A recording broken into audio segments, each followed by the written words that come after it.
Hi guys, nandito ako ngayon sa Baguio City. Nandito tayo ngayon sa Baguio City Public Plaza.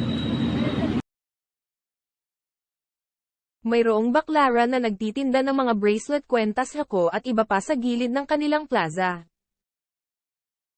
Ang cute tingnan dahil sari-sari ang mga color nito. Gusto ko sanang bumili kaso wala akong pera.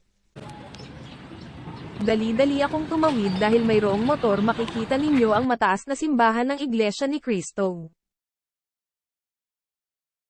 Napapalibutan ito ng matataas na puno at halaman. So ayun guys, nandito tayo ngayon papunta sa kanila public market. Sari-saring isda at karne ng baboy at baka malaman ang itinitinda dito sa lo dahil nakahiwalay ang mga gulay at iba pang bilihin.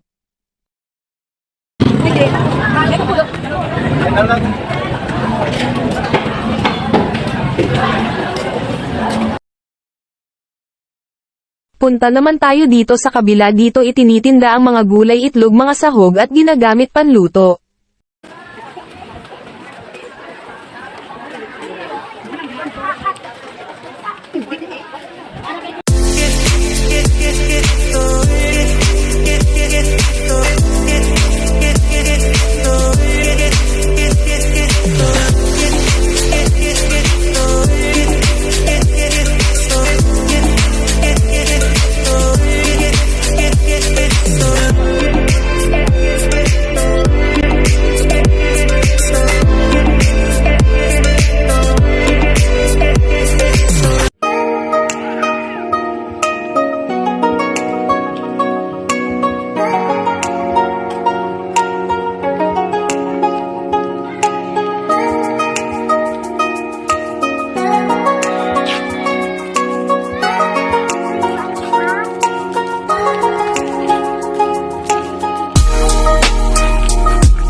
Makikita nyo guys, tsunami prone area na karatula.